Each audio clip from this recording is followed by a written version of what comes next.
clairement, si t'es insensible devant ce film, c'est qu'il y a de grandes chances que tu sois un descendant de Sauron. Je suis coupable d'avoir regardé trop loin. Au lieu de regarder ce que j'avais sous les yeux. Au lieu de te regarder toi. Eh bien salut à toutes et à tous, c'est Jean, c'est Moketo pour parler de tout mais surtout de rien. On se retrouve pour une nouvelle critique sans spoil. On va parler aujourd'hui de L'amour au présent, sorti le 1er janvier, premier jour de 2025, c'est beau. Alors je sais qu'il est sorti depuis plusieurs mois maintenant aux États-Unis et je crois qu'il est même trouvable facilement en dématérialisé, mais je tenais vraiment à le voir au cinéma parce que le casting fait quand même très envie. Et donc qu'est-ce qu'on en a pensé de ce L'amour au présent? Alors juste avant d'entrer dans la critique, petit instant auto-promo une nouvelle fois, je vous rappelle que le pilote de ma web-série est disponible sur ma chaîne principale, l'archipel Moketo. Vous pouvez retrouver ce premier épisode en intégralité, ça nous a pris beaucoup de temps pour le réaliser. Alors n'hésitez pas à faire parler de ce projet, de partager la vidéo parce que ça nous aiderait grandement. Plus vous partagerez ce pilote et plus ça nous donnera de visibilité et ça nous donnera de la crédibilité pour pouvoir réaliser la suite. J'ai écrit 6 épisodes en tout, donc il nous en reste 5 à réaliser, mais il va nous falloir des sous-sous parce que mine de rien, le cinéma ça coûte cher. Donc voilà, n'hésitez surtout pas à faire parler du projet pour un jour espérer que la suite puisse voir le jour sur YouTube. Mais donc, revenons-en à notre critique, L'amour au présent, donc réalisé par John Crowley. Alors j'ai pas regardé sa filmographie, peut-être que j'ai déjà vu des films de cette personne, mais là comme ça me dit rien. Donc L'amour au présent, de quoi ça parle? On va suivre tout simplement l'histoire d'un couple, donc Almut et Tobias, joués par Florence Pugh et Andrew Garfield, qui donc vont apprendre une terrible nouvelle. Ils sont parents d'une petite fille dans le film. Et donc ils vont apprendre une terrible nouvelle, c'est que Almut est atteinte d'un cancer.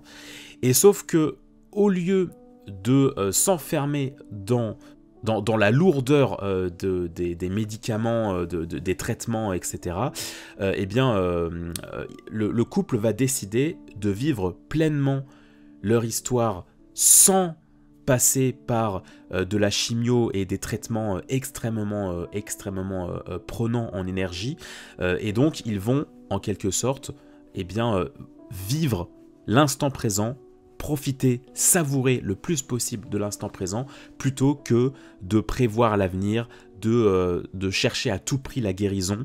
Ça va être un couple qui va favoriser les possibles derniers instants de Almut, donc ce qui va donner vraiment alors pour moi c'est une comédie dramatique, parce qu'effectivement vu le pitch, vous vous en doutez, c'est quand même pas très gai la plupart du temps, mais il y a aussi beaucoup de comiques de situation, parce que c'est un film qui va chercher beaucoup à nous faire nous attacher à ce couple via des situations très cocasses. J'y reviendrai plus loin dans la critique, mais voilà, pour moi, limite, quand bien même le film est très lourd sur sa gravité de ce qu'il aborde, il y a quand même plusieurs fois dans le film où j'ai rigolé de bon cœur, vraiment de bon cœur, parce que ça fonctionnait bien. Ce qui est très intéressant dans le propos du film, c'est que on va être sur un discours qui veut nous inciter à mettre en avant le plus possible le côté vivre la vie au présent, vivre les instants là où ils sont et ne pas systématiquement prévoir, systématiquement penser à l'après, etc. Ça nous l'est proposé déjà via le choix du couple de ne pas subir trop de traitements pour pouvoir profiter de leur vie de famille, absolument. Mais on le ressent aussi au travers du personnage de Tobias, donc joué par Andrew Garfield. Tobias qui m'a beaucoup touché, son personnage, je le trouve très touchant, parce que lui aussi, en fait, son problème, entre guillemets, ça va être d'être trop dans la projection. En fait, le film va nous raconter l'histoire de ce couple de manière déconstruite. Ça ne va pas être on va pas nous raconter leur vie de manière linéaire. En fait, et c'est aussi ce qui est intéressant dans le film, c'est que on va systématiquement se balader dans leur vie. C'est-à-dire qu'à un moment donné, on va les retrouver face à la maladie, puis on va les voir quand ils se sont rencontrés, puis quand ils ont eu un enfant, etc. Enfin, l'histoire de ce couple nous est racontée dans le désordre. Et ce qui rend déjà l'histoire et le rythme du film très intéressante. Et donc, on se rend compte qu'au début de leur histoire, le personnage de Tobias avait du mal à s'ancrer dans cette relation parce qu'il avait ce souci de trop se projeter, de trop aller loin dans la relation alors qu'elle avait à peine débuté. Et donc, c'est quelque chose que Florence Pugh, donc Almut, va lui apprendre. Elle va lui apprendre à se dire, mais en fait, profite de ce qui se passe là, maintenant. Profite d'être avec moi. Profite de notre relation là, à l'instant T. Parce que ça sert à rien de se projeter dans la semaine prochaine, dans un mois, dans 10 ans, dans 15 ans. Enfin, non, en fait, prends ce qu'il y a à prendre là, dans cet instant présent. Donc c'est vraiment un sujet qui va revenir plusieurs fois dans le film, ce côté vivre l'amour au présent. Et donc ce discours va être, je trouve, superbement bien porté par les comédiens Andrew Garfield et Florence Pugh, qui sont véritablement tout le miel de ce film. C'est-à-dire que l'histoire du film en tant que tel n'a rien de très original. Ça va pas être l'histoire qui va le plus vous téléporter. Vous allez pas vous prendre une claque scénaristique. Il va pas y avoir des plot twists de fou, etc. Mais par contre, ce qui joue tellement en faveur de ce film, la plus grande richesse pour moi de ce film, c'est l'alchimie entre ces deux comédiens, entre Florence Pugh et Andrew Garfield. J'ai trouvé leur alchimie mais exceptionnelle. J'ai trouvé ce couple somptueux. J'ai rarement vu, je me suis rarement autant senti impliqué dans un couple au cinéma. J'ai rarement vu un couple aussi prenant, où on y ressent vraiment de la grande sincérité dans leur jeu. Vraiment, ils rayonnent autant l'un d'un côté comme de l'autre, mais quand ils sont ensemble, ça amène une énergie aussi bien dans les moments hauts comme dans les moments bas. Non, honnêtement, ces deux comédiens, ils m'ont ravi. J'ai une légère préférence pour le jeu d'Andrew Garfield parce que, alors, je ne dis pas du tout que Florence Pugh joue mal, hein, attention, ce n'est absolument pas ce que j'ai dit, mais je trouve que Andrew Garfield a un personnage un peu plus difficile à jouer que Florence Pugh. Parce que Andrew Garfield, il incarne un personnage qui est de base assez peu sûr de lui, qui est assez instable émotionnellement et qui donc trouve cette femme qui va véritablement devenir son pilier de vie. Et donc, Andrew Garfield va jouer un personnage qui se veut accompagnant, qui se veut dans la compassion, qui se veut dans l'amour, mais qui est aussi dans une grande détresse parce que, en fait, c'est très compliqué pour lui de devoir accepter, de renoncer à cet amour. Et donc, il va jouer toute une palette d'émotions que j'ai trouvé fantastique. Vraiment, Andrew Garfield, déjà de base, c'est un comédien que j'adore, mais dans ce film, il m'a pris aux tripes ce personnage, ce personnage de Tobias, c'était assez fou. Donc non, honnêtement, un grand bravo à Andrew Garfield, parce que je trouve que ce qu'il avait à jouer dans ce film, c'était vraiment pas évident, et vraiment, ce film aurait clairement pu beaucoup moins me marquer s'ils avaient pris un comédien qui était moins dans la justesse que ce que peut proposer Andrew Garfield. Honnêtement, ça c'est un film que je considère à casting. C'est-à-dire que si tu foires ton casting, tu peux vraiment perdre l'intensité de ton film, et tu peux vraiment passer d'un film exceptionnel comme on a là, à un film, ok, tu l'as vu une fois, tu peux l'oublier. Mais là, ce film, pour moi, tu ne l'oublies pas, grâce notamment, surtout grâce à son casting. Ce que je trouve très appréciable dans le fait de nous raconter l'histoire dans le désordre, c'est que du coup, on nous met en dualité beaucoup de choses intéressantes, comme la richesse de la vie et la dureté de la maladie. J'ai adoré le fait que ce ne soit pas raconté dans l'ordre, parce que sinon en fait ça aurait clairement ça aurait clairement apporté l'effet bateau de ok, le début c'est joyeux parce que c'est le début de leur histoire d'amour, et puis la fin c'est triste parce que c'est la maladie qui s'implique toujours plus dans le couple. Ça aurait pu être une linéarité comme ça, mais sauf que le fait de nous mélanger des moments de drame avec la maladie et des moments de joie avec leur rencontre, et des moments compliqués où elle est à l'hôpital, et des moments magnifiques où ils ont réussi à avoir un enfant, le fait de constamment passer d'une scène lumineuse à une scène un peu plus froide, ça permet de contrebalancer et de nous montrer en quelque sorte toutes les facettes de la vie en fait. Et donc ça, j'ai trouvé ça très intelligent, le fait de nous balancer en fait dans la gueule la vie d'un couple, mais surtout la vie en règle générale. C'est-à-dire que la vie, c'est des moments sublimes, comme des moments compliqués, comme des moments injustes, etc. Et donc, j'ai trouvé ça très intéressant, ce parti pris de sans arrêt, alors je grossis les traits, mais de sans arrêt nous mettre sur le même plan la mort et la vie. L'un n'existe pas sans l'autre, l'un n'est pas précieux sans l'autre, etc. etc. Vraiment, j'ai trouvé ça très, très intéressant. Alors, il y a des moments qui sont assez durs, ça je vous le cache pas, hein. Bon, ça j'ai pleuré, ça c'est une évidence, surtout vers la fin.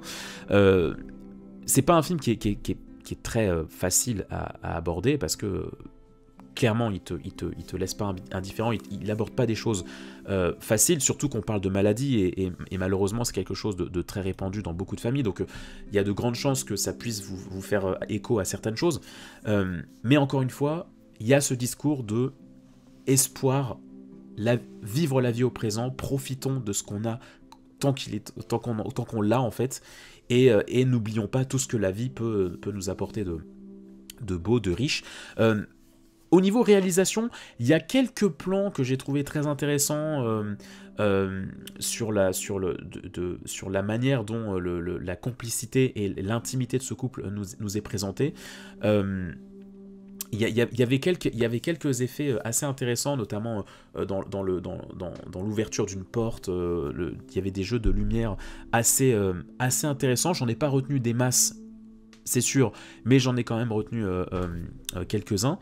Et puis aussi, ce qui fonctionne quand même bien dans le rythme du film, c'est effectivement son humour, que j'ai trouvé très intéressant, parce que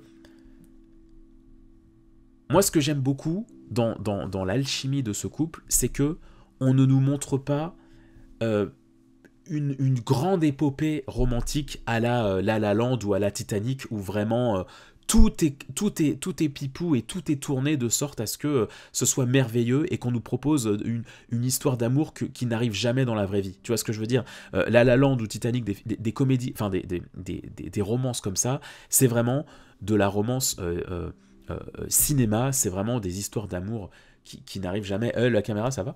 On ne te dérange pas, hein ? Non, parce que faut le dire, sinon si on dérange. Tu vois, ce genre de films qui vont te présenter des histoires d'amour où tu sais que ça n'arrivera jamais dans la vraie vie, et ça n'arrive qu'au cinéma.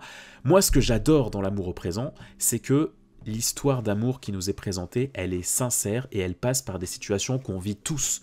C'est-à-dire que je parle notamment de la manière dont le couple se rencontre, la manière dont va se dérouler l'accouchement.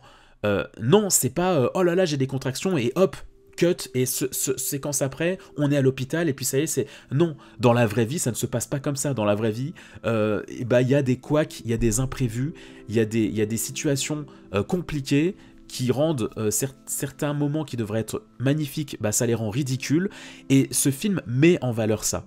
Met en valeur une certaine authenticité dans les situations que peuvent traverser un couple, et ça j'ai adoré, parce que à une époque où on met systématiquement trop en valeur le côté faux, le côté réseaux sociaux, où en fait on montre que les beaux côtés, que les moments superficiels, voilà. je trouve qu'on est dans une ère où les relations superficielles, bah, c'est quand même facile de tomber dessus, et bah, je trouve ça beau de nous présenter un couple comme ça qui n'est pas du tout dans le superficiel et qui va pas du tout être sexy tout le long de sa vie. On nous montre plein de moments qui ne sont pas sexy, qui sont simplistes, mais qui du coup fonctionnent et sont sincères et brûlent d'amour parce qu'on ressent une vraie alchimie et une vraie sincérité dans les différents échanges que vont avoir les personnages, les différents sujets qu'ils vont se partager. Et autre point que j'ai trouvé magnifique, c'est la manière dont le corps de la femme est représenté dans ce film. Un peu comme ce que j'expliquais avec toutes les facettes de la vie qui nous sont proposées dans les bons comme les mauvais moments dans ce film, il y a aussi toute la beauté du corps féminin dans toutes ses facettes. Le côté sexy de la rencontre où on couche ensemble pour la première fois, le côté moins classe où on ressort d'une journée de travail compliquée, le côté bah, c'est la maladie donc on vomit, le côté on est enceinte donc voilà on a le corps qui est déformé, etc. J'ai adoré la manière dont le film nous présente, en l'occurrence Florence Pugh, donc son corps féminin dans toutes ses facettes. J'ai adoré ça. Je vais pas rentrer trop dans le spoil parce que c'est une critique sans spoil, mais voilà, j'ai vraiment trouvé ça très intelligent, le fait qu'on nous montre, qu'on ne cherche pas systématiquement à nous montrer Florence Pugh sous son meilleur jour, de la plus sexy possible, etc. Parce qu'en plus c'est une belle femme, tu vois. On pourrait se dire bon bah ok, on va nous montrer cette femme toujours belle, toujours somptueuse, toujours rayonnante. Et bah non, parce que ça c'est pas la vraie vie. Ça s'appelle effectivement bah, le cinéma, de toujours montrer les femmes sous leur meilleur jour, etc. et pas trop, et les rendre comme des symboles de féminité. Là encore une fois, on est dans quelque chose de très terre à terre qui va parler à tout le monde. Et donc ça, je trouve ça riche de proposer un corps féminin dans toutes ses facettes de ce que peut proposer la vie. Je vais y arriver. Non mais voilà, l'amour au présent, une claque. Hein. Moi, ça a été une claque émotionnelle. Je m'attendais pas à autant m'attacher à ce couple, à cette alchimie, à tout ce qu'on peut à ce que le film essaye de nous raconter dans le beau comme dans le moins beau. C'est vraiment un film que j'ai trouvé exceptionnel. C'est pas un film que je vais revoir facilement. C'est un film que je peux revoir. Notamment parce que, bon, j'écris un peu, etc. Donc c'est un film que je peux revoir pour contempler le jeu des comédiens, parce que je trouve que le jeu des comédiens est très inspirant dans ce film. Mais je peux aussi le revoir pour le montrer à quelqu'un qui ne l'aurait pas forcément vu, pour l'accompagner, parce que je pense que c'est un film qui est pas facile à voir tout seul. Mais par contre, oui, j'avoue que c'est pas le genre de film que je vais revoir beaucoup dans ma vie, parce que bon, c'est quand même un film qu'il faut prendre, encaisser, digérer d'une certaine manière, mais ça reste quand même une sacrée claque pour moi. Waouh, c'est une richesse qu'un film pareil existe, où en fait on va vraiment mettre l'accent sur les petites choses du quotidien, mais qui du coup sont les plus précieuses parce que c'est les choses qui nous parlent à tous. Et donc ça c'est vraiment du cinéma qui résonne en fait, qui résonne en nous, et un grand bravo au réal, à toute l'équipe, et bien sûr aux comédiens. Encore une fois, j'ai du mal à me remettre de leur alchimie aux deux, à leur couple, que je trouve exceptionnel. Enfin bref, voilà, j'espère que cette critique vous aura plu. N'hésitez pas à mettre un petit pouce en l'air et à vous abonner si jamais cette critique vous a plu. Il y a plein d'autres critiques qui vous attendent dans le catalogue de la chaîne de la Moquette TV, donc n'hésitez surtout pas à aller vous faire kiffer. Moi en attendant, je vous souhaite plein d'autres choses. Prenez soin de vous et de vos proches, c'est très important, et on se dit à plus les gens. Bye bye.